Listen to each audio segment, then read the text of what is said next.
Hello, everybody. I'm John O'Loughlin. Welcome to McDuff Lives. And today, May the 29th, 2025, we are celebrating John F. Kennedy's birthday. He was born on May the 29th in 1917. Imagine all of those years ago. And he died on November 22nd, 1963. Very, very young man, a person who had such promise for our country, and the assassination of President Kennedy has been the great shadow that's cast over our country ever since then. I was alive then. Many of our people who are in positions of leadership today were alive then. Yet this mystery of his death has never really been explained. I see new people coming out all the time. I see James Manning of Norfolk, Virginia, has come out with some information citing a number of interesting facts that he's amassed over his career doing research into the assassination, including a number of people who knew that it was going to happen. And people just heard some radio conversation or connecting, while they're working for the Voice of America or something like that. It's an interesting thing to speculate what would have happened if any of those people had been able to sound the alarm before President Kennedy was murdered. But why? Why do we not celebrate his birthday? I guess that's what hit me this morning when my wife told me today's President Kennedy's birthday. I said, "Oh, I didn't know that." Well, there was one very famous celebration. It happened on May 19th of 1962, a just less than a year before the death of both President Kennedy and our favorite movie star of all time, Marilyn Monroe. So I can't do this show without presenting that famous performance that she did. Let me get this all lined up here.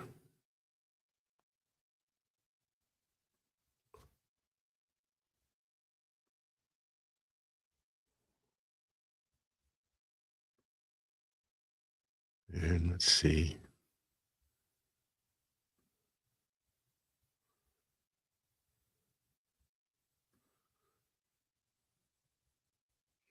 Okay, Madison Square Garden. Celebration 10 days before the president's actual birthday, but 15,000 people showed up, and a lot of people turned away for a real gala event. It was a fundraiser for the DNC, but wow, here she is. Happy birthday to you. Happy birthday to you. Happy birthday, Mr. President. Happy birthday to you.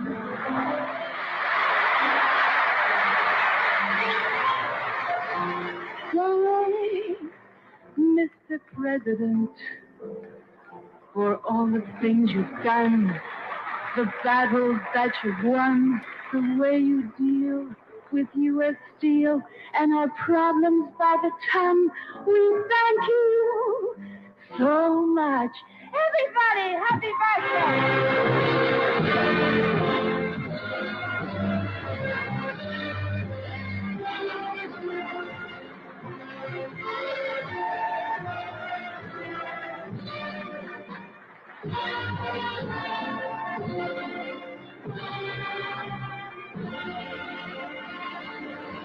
Thank you.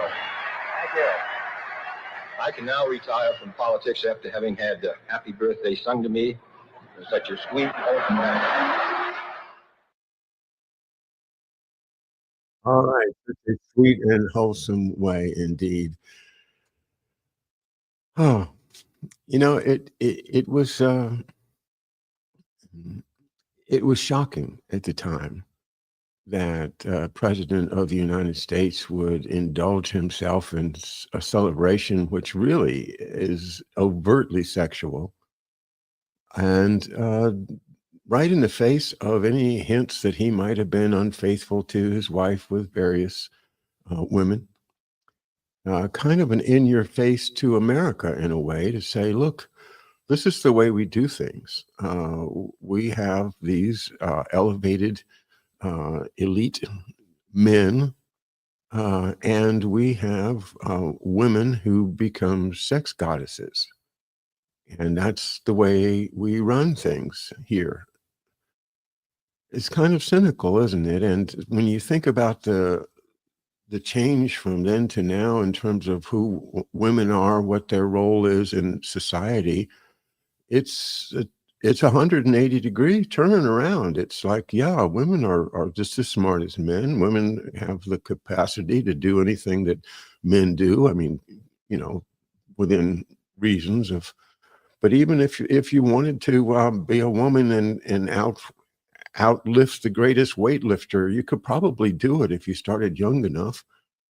That determination of any human being to succeed, to be a successful human being, and not to be a character, a cartoon character of either a sexual goddess, or a perfect decision maker, a perfect man.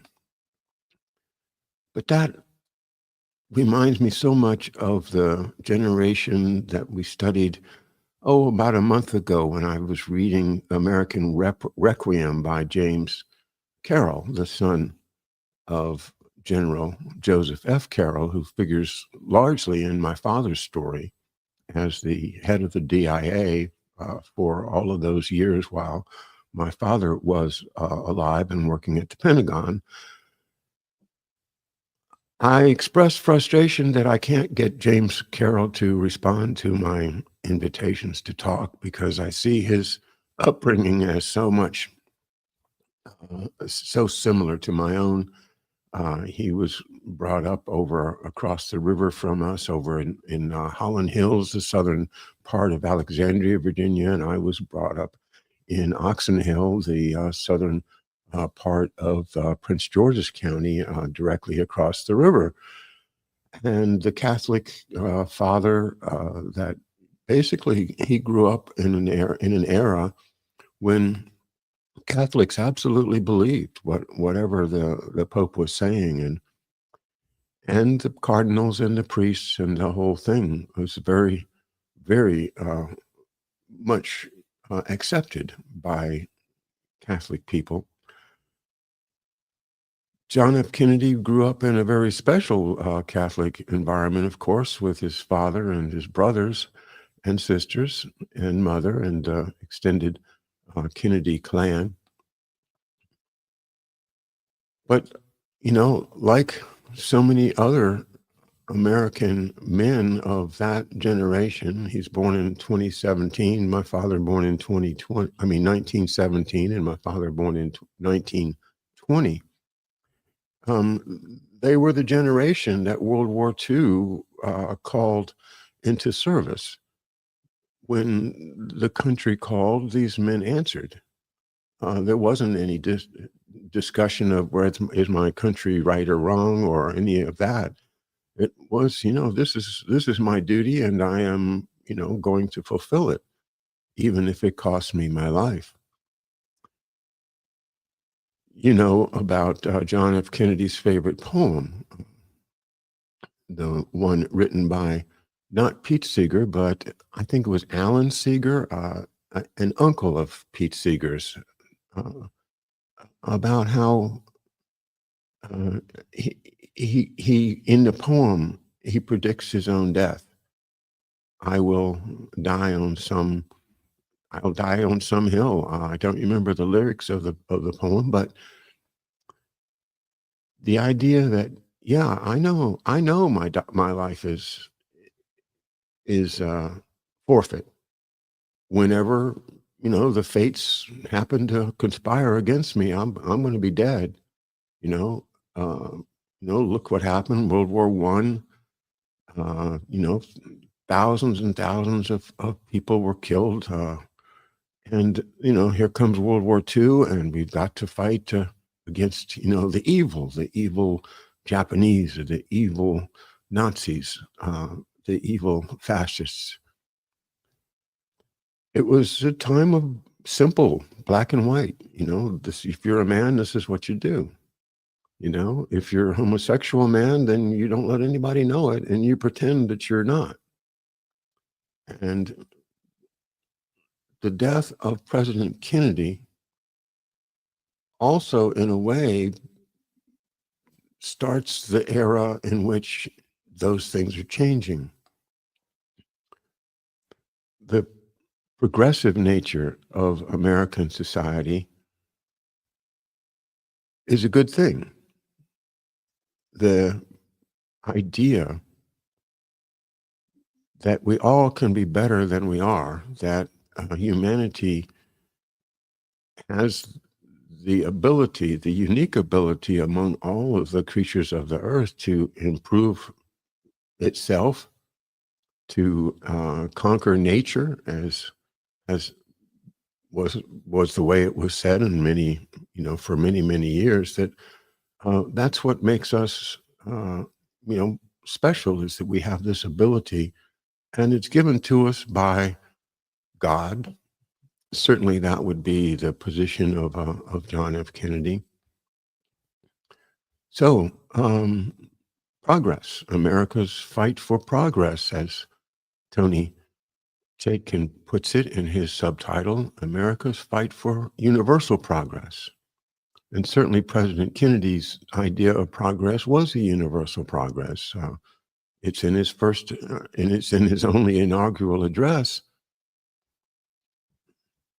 how he wanted to help the developing countries to develop internal productive capacity, and to stop the looting of the world through British and European colonialism. And that, we think, is one of the things that got him killed.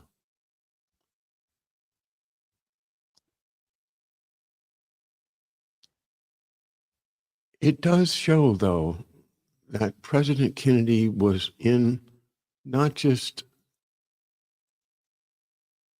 an American, not just a Catholic, but also an elite world where, Marilyn Monroe could suddenly appear and sing happy birthday to you.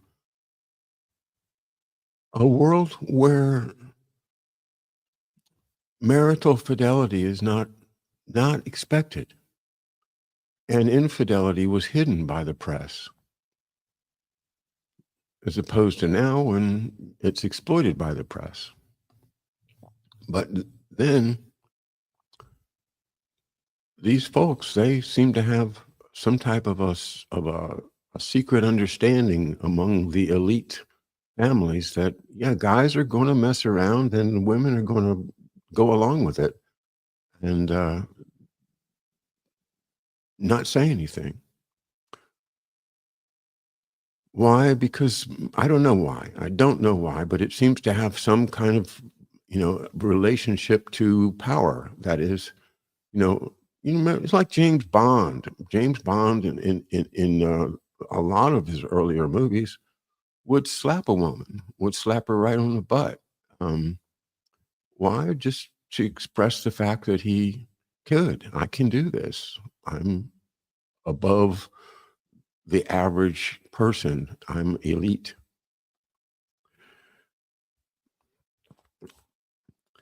But President Kennedy saw the budding emergence of this technocracy that we are now, many people are extremely concerned about, the descent of a technocratic blanket over all of our freedoms, and start with outer space and the proliferation of satellites, which can spy on us, can listen to us, can even kill us if they are programmed to do so. And with our medical issues, President Kennedy's nephew, Bobby Kennedy Jr., has stood up and said, I will lead us back to sanity. I will lead us away from this technocratic imposition of untested interventions in the human body. I will lead us away from the cover-up of impurities in vaccines. I will bring people into the administration that are going to make America healthy again. And all I can say is Godspeed, Bobby Kennedy Jr. But look at the headwinds that he's got now. Look at how difficult it is. And it's all the promises got President Trump elected, but is that it? Is that all they were for, was to get Trump into office and then, push all these reforms aside?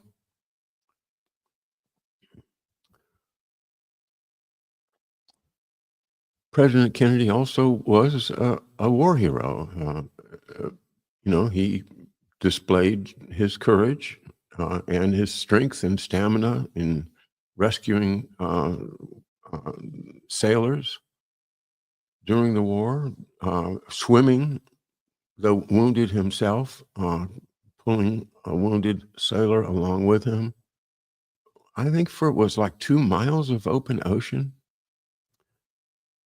And the book profiles in courage the idea of, yes, President Kennedy is one of those. He's one of those great people that has courage and also has the elan, the style, the happy smile, the ability to make everybody feel confident that, yes, things are in good hands. So much like my dad. One of the notes I got when I first was publishing my book about my dad came from a former neighbor, a young person a few years younger than me, but his father was in the carpool with my dad. And what he said was absolutely my own recollection, was that, when your dad, when he said, when your dad was in the room, everybody felt like everything was good, everything was under control. He just had that gravitas and charisma, and you can see it in his image. If you just look over my shoulder, you can see, a man who is comfortable in his skin and comfortable as a leader. That's what our country was developing, was men that had some incredible leadership qualities that gave him kind of a superpower to get away with screwing other women whenever he felt like it. Where'd that come from anyway? Was he drugged? Was this Dr. Feelgood's methamphetamines making him, as I am told, speed, definitely raises a person's interest in sex. Did he become an addict, a sex addict? Was he manipulated in that way? I think George Webb has done some great reporting on both him and Bobby and how they were the victims of these women that were honeypots. And certainly looks like Marilyn Monroe was a honeypot. Bobby Kennedy having visited her earlier the day that she died.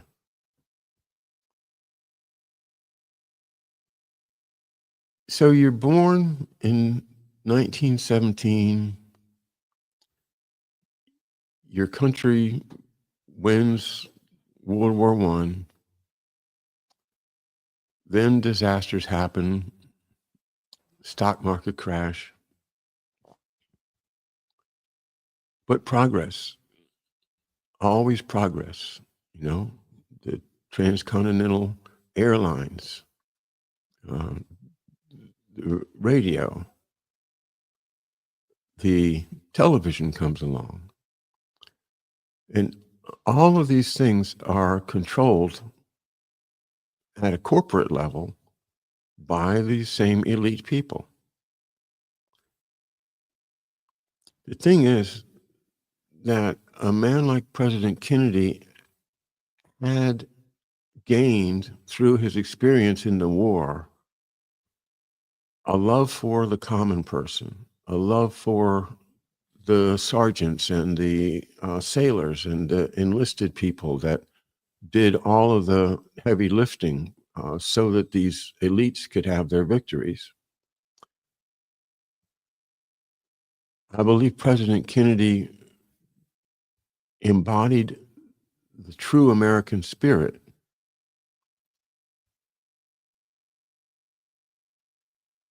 The idea of having a country based upon the will of the people. The idea that all people in the world deserve to have the benefits of a sovereign government. And would he have gone along with women's liberation? Would he have gone along with gay liberation? Well, we'll never know that. What we do know is that he was assassinated. We do know that it was a conspiracy. We do know that President Johnson, Lyndon Johnson, was a corrupt creature of the Texas oil billionaires. We do know that he was scared to death that he was going to get shot also because he knew what was going to happen. In fact, when the motorcade, he was like 2 cars behind President Kennedy in the motorcade in Dallas on November 22nd, 1963. When it got to a certain point in the route, President or Vice President Johnson dove under the seat. So yeah, there was a conspiracy. Was it about Vietnam? Yeah, it was about Vietnam because he was interfering with who? With the Catholic Church. The Catholic Church embodied in America by Cardinal Francis Spellman, a man who I think everybody would admit now was a gay and probably a pedophile. A person, that was dedicated to the dream of making the entire world subject to that infallible Pope. And taking over Southeast Asia, although General MacArthur said, don't try it, that was the next goal of that Roman Catholic Church that existed at that time, to expand, to take over. And in the name of fighting communism, that's what they were doing. President Kennedy, on the other hand, was interested in internal improvement by each of the developing nations to do it internally, and we could help them. We could give them loans. But the problem is that those loan programs, the World Bank, the IMF, are now all controlled by the elite corporate powers that control our banking system.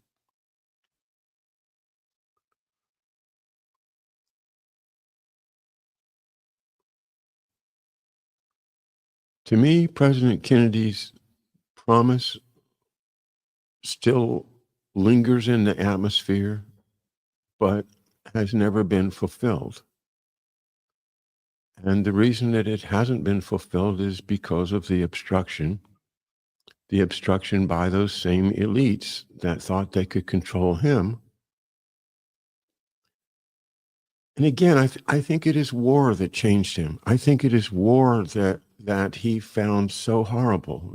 President Eisenhower, the same thing. The only reason Eisenhower supported the CIA was that Eisenhower believed that doing things that way was going to save us thousands and thousands of American lives if we had to have an overt war.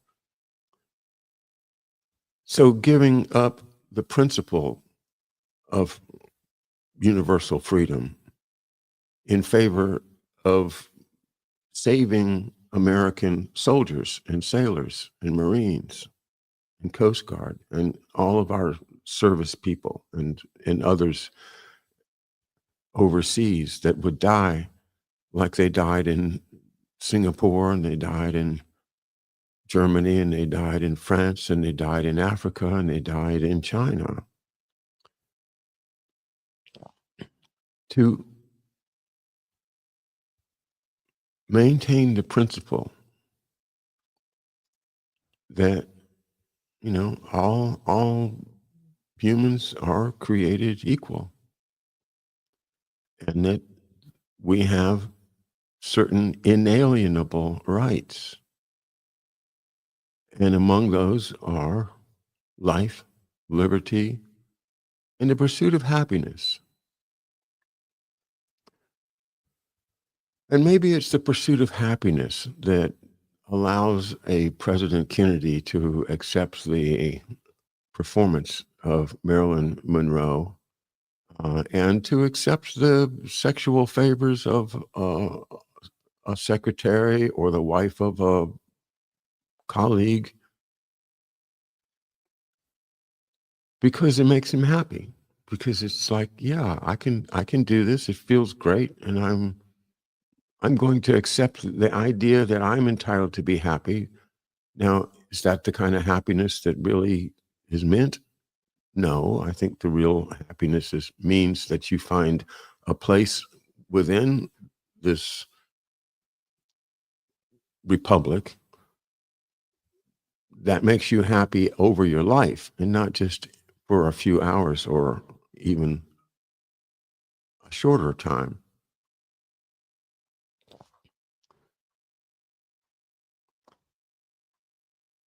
In pursuing happiness,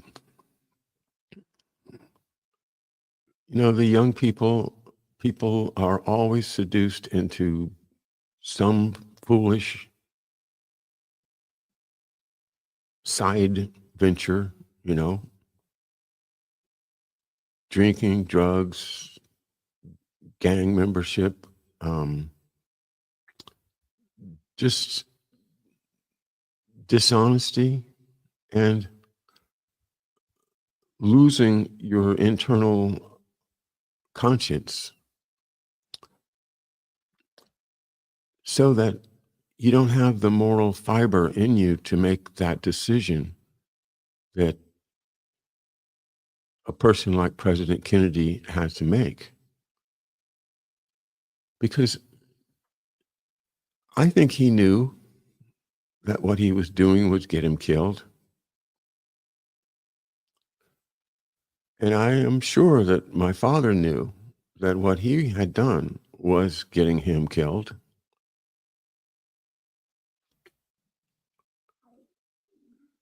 And, frankly, it's been on my mind a lot that, this is perhaps getting me killed.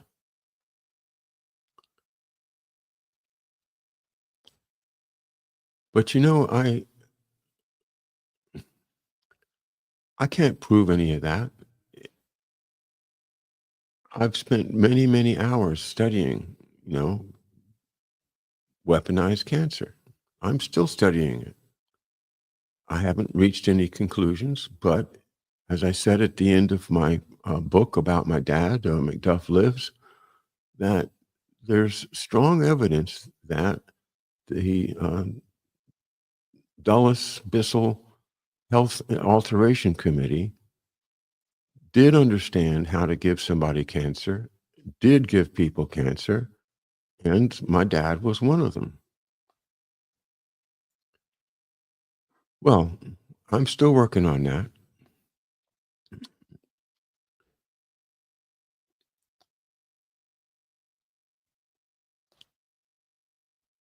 Before President Kennedy died, my life was very happy. I had neighbors, kids my age. We'd go out in the woods and play army all day, and the dogs ran free. And I had a great big old Weimaraner that his name was Rudy, and he would just charge off into the woods, and you wouldn't see him for hours. But once it was time for him to come home, my mother or my father would go out on the back stoop and holler his name, and he would come charging home from wherever he was. Baseball was a big part of growing up for me. We listened to baseball games on the transistor radio that my neighbor had when I was very, very young. He was a Boston Red Sox fan, so we always listened to hear the great Red Sox players, Yastrzemski, and the the idea of playing baseball to me was freedom. And, we couldn't get 9 people together. We couldn't even hardly get 4 people together after school. But, we would do whatever we could, toss the ball around. When President Kennedy was murdered, it just shut down the sense of I'm living in a free country, the sense that I am able to pursue happiness, the sense of the future is bright. And as I said at the top of the show, we've been living under that shadow all of our lives. The shadow of, yes, there is an elite empire that will assassinate you if you get too far out of line. And they are constantly working on ways to do that will be untraceable. I recently bought the biography of a bit written by James Risen of Senator Frank Church. Senator Church died of cancer right after the church committee hearings. Is there a connection there? I think so. Although, to be fair, Senator Church had cancer earlier in life. It was, they thought, cured. But does the CIA have a way to bring back a dormant cancer? I think so. I think so. Absolutely. So, when I write my journal over there at Substack called Cancer Side Journal, although most of my posts have been about me, my intention is to write it about other people that it looks like to me they were killed. It's just that lately my own condition has been, more on my mind than those of others. But think about Bob Marley. Think about Evita Peron. She was carrying all the money.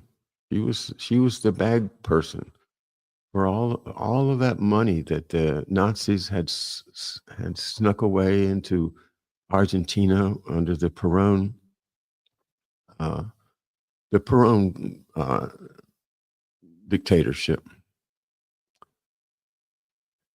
And so they titled everything in her name, and then boom, she dies of cancer. I think, also Chamberlain is a suspicious early death by cancer. Can we expose this? Can we expose this medical murder incorporated? I think that's a good name for it. President Johnson famously said, we're running a murder incorporated in the Caribbean. And when you say we, I mean they, the elites, they were running it and they're still got it. I mean, that whole story of Operation 40 and the Bay of Pigs exiles, as far as, most people think that's over, that's all done. But no, those people went on to carry on paramilitary operations in various other places in the world. And that the idea that we had created, and we're expanding an army to overthrow governments and to assassinate people.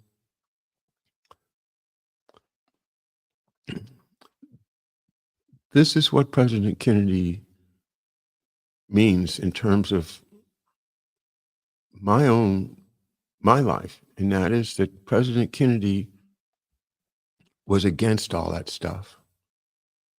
President Kennedy would have exposed it. President Kennedy knew that that was not who we are supposed to be as Americans. Lyndon Johnson did not have that moral fiber to fight it. He went along with it. He said, okay, we will expand in Vietnam. We'll go up to 500,000 American troops and throw them out into the field on the idea that they can somehow defeat the indigenous people who are fighting for their freedom. But even he couldn't take it. He had to resign. He wouldn't run for another term. So they get people that they can use, put them in the office. But our country was subverted with that assassination. It wasn't just the assassination of a person. It was a coup d'etat. And those people that run that Murder Incorporated are still in charge. And that's why I say McDuff lives. Because it's, my dad is just emblematic of thousands and millions of good American citizens that want this nightmare to end. And I think by honoring President Kennedy's birthday, we, in a way, keep that flame alive. That flame of, yes, we are going to be who we should be. Or as Anton Chaikin puts it so well, who we are.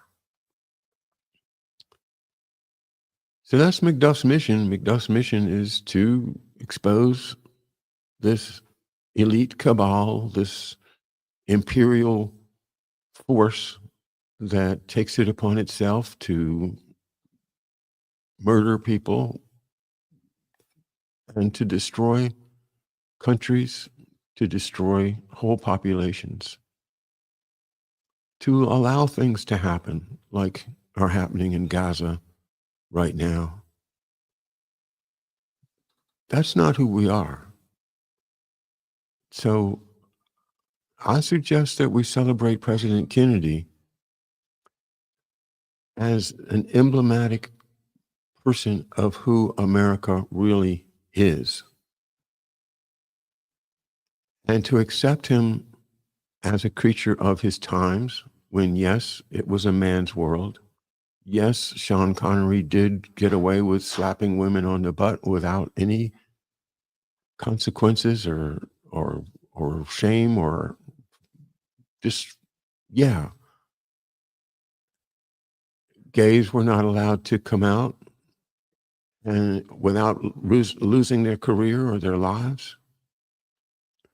And women who wanted to lead, wanted to be an engineer, wanted to be a president, were discouraged in every possible way from pursuing their dreams.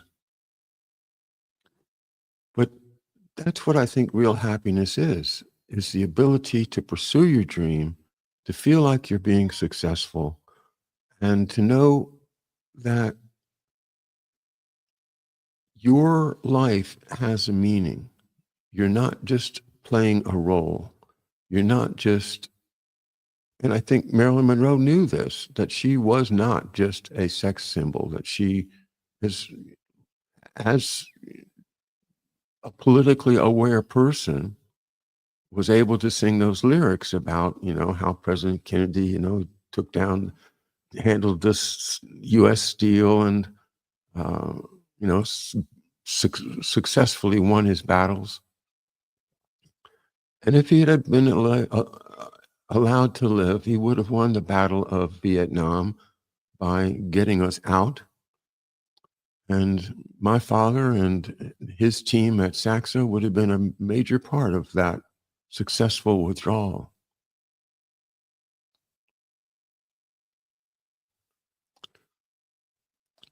Well, forgive me for just speaking off the cuff today. I feel like America is, well, it's like poppies will put them to sleep, right? In The Wizard of Oz, poppies will put them to sleep. And fentanyl is taking out thousands and millions of young people. Opiates, the great weapon of the British Empire and the Dutch Empire and the French Empire, not to be putting everything on the British, although they're the ones that ended up holding the entire imperial empire. So, America, apple pie, baseball, President Kennedy, and pursuit of happiness. We got to get it back. We've got to get back to who we are supposed to be.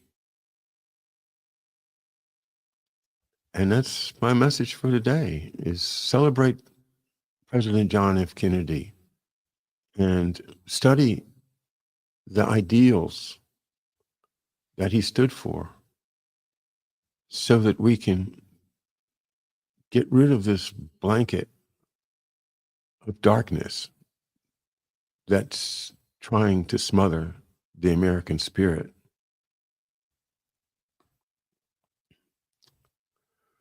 Marcia will be with me tomorrow. We'll do our usual Friday McDuff and Marcia live chat. So please join us in the chat room on McDuff Lives. Please do subscribe to McDuff Lives. It's all one word. It's the name of our principal channel on Rumble.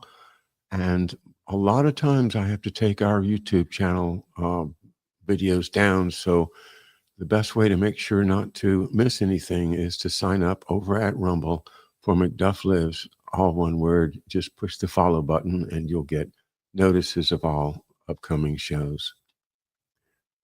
Thanks very much, everybody. Appreciate those that support on Patreon.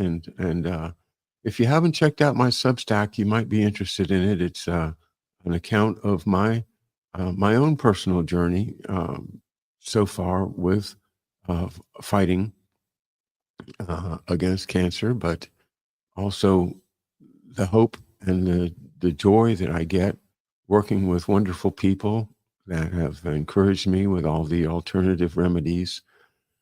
And frankly, I'm doing quite well. So thanks again, everybody. And we'll see you tomorrow here at McDuff Lives. Bye now. 1,